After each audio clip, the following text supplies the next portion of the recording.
Hello, I'm Melissa Cosentino, and I'm going to be talking to you about diverse characters. Okay, so, some discussion questions. First one, what are some pieces of media, i.e., books, movies, etc., that you feel have diverse characters? As far as TV shows go, I think Legends of Tomorrow and Brooklyn Nine-Nine does a really good job of portraying peoples of different identities and backgrounds and stuff like that. For movies, I really like the movie Moxie on Netflix. It portrays these young women who are not stereotypically docile or shy, and they just stand up for what they believe in. As far as books, I think an author that I really like who has a lot of diverse characters in her novels is Mariana Zapata. She's a romance novelist, and her novels, most of the main characters are people of color, and they come from Hispanic backgrounds, and I think that's really interesting. So, in the second question, in contrast, what are some pieces of media that you think could use more diversity? As far as movies, I think one that immediately came to my mind was Avatar: The Last Airbender, the live-action movie. And this is just because I feel like that movie is pretty notoriously known for getting it wrong with the characters, the cast. As far as differentiating the cast from the characters, because in the anime, the characters are all super diverse, and they're you can tell that they're POCs. But in the movie, it's a lot of whitewashing, and a lot of the integrity of the characters is gone. As far as books goes, I think the A Court of Thorns and Rose series by Sarah J. Maas, which is one of my favorite series, but it does not include a lot of diversity in terms of race or sexual orientation or gender orientation like that, and it could have more. And the same goes for the book It Ends With Us by Colleen Hoover, as well as the Blue Blood series by Melissa De La Cruz. But in these two, there is almost no person of color involved, and everyone is cisgender, white, heterosexual, and I feel like it could have more diversity. Okay. Moving forward to a quote. The diversity should not be a box to mark on the goals, as just the presence of a diverse character does not solve the problem. These personas need to have a strong storyline, reflecting the complexity of the real world, adding to the creation of a stronger novel. It's necessary to learn how to develop diverse characters to build stories that will connect more deeply with readers, but at the same time be a good work of fiction. I think this sums up pretty well what diverse characters should be about and what they should not be. But moving forward, why is diversity important? To get more deeper into that. Firstly, it's used to reflect diversity in stories that is already deeply embedded in our world. So our society is already super diverse. You get people from all types of walks of life, identities, who are just everywhere. And being able to showcase that and reflect it in our writing is important, because of the second point, so people can see their experiences and identities genuinely portrayed in their favorite stories. Because then it will get more people to like your work, as well as being relatable, and something that people might pick up again. And thirdly, it also allows writers a chance to learn and create better characters. And so by learning about the culture that you are trying to portray in your novel by using these diverse characters, you're not only furthering your own knowledge of this culture, but you're creating a more well-rounded character for people to read and to identify with themselves.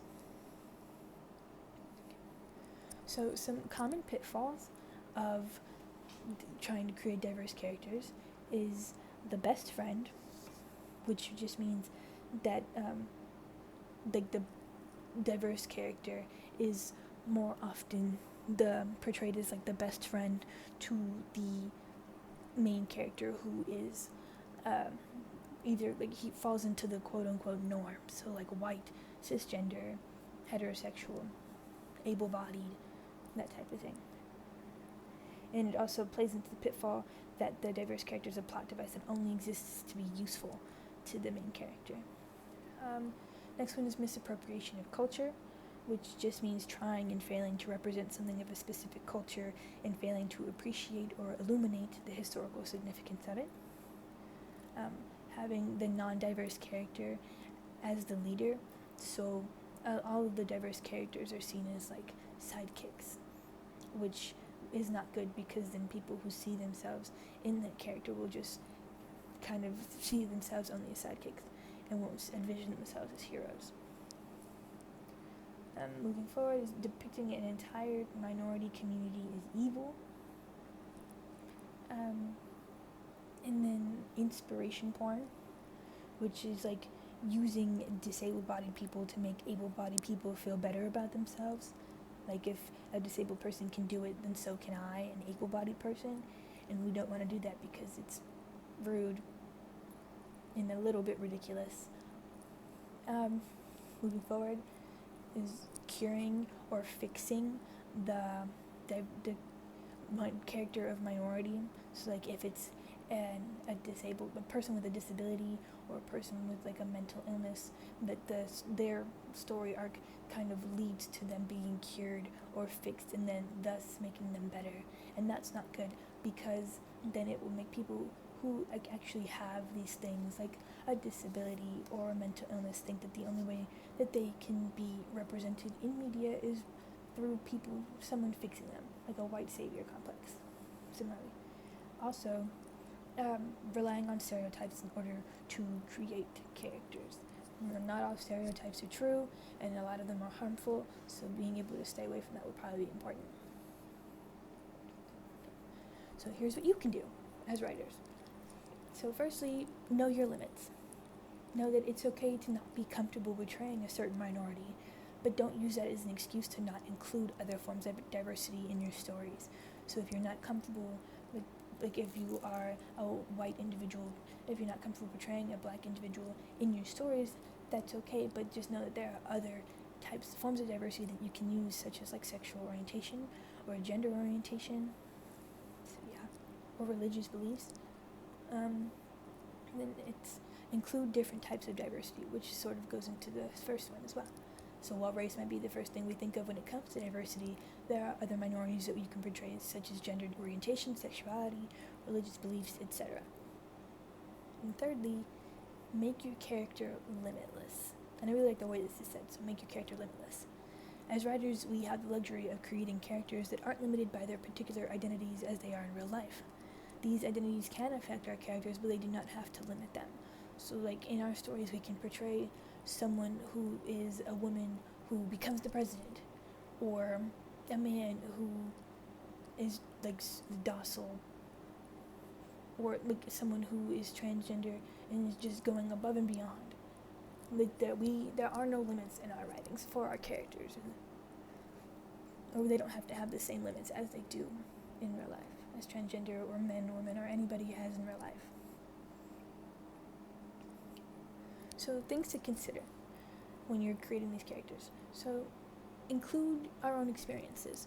So it's easier to start with what you know and consider it under new circumstances for a character. Also, we can utilize beta readers.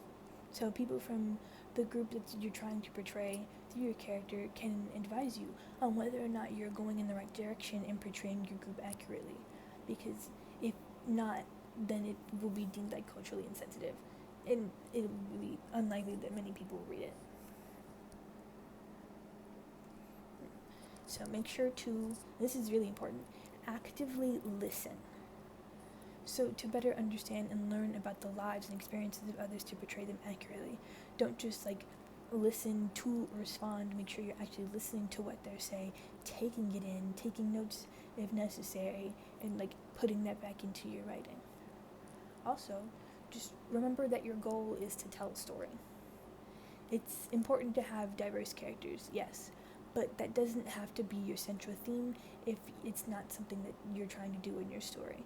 Like, and you can have diverse characters but not be something that's like the entire bit of their character. So it doesn't have to be a central theme, nor are you providing a manual of a certain group. So you're not providing a manual for what all people with a certain mental illness are like, or people of a certain race are like, or people who have a certain religious belief are like. You're just trying, like, remember that your goal is to tell your story. And that's it. So thank you for listening.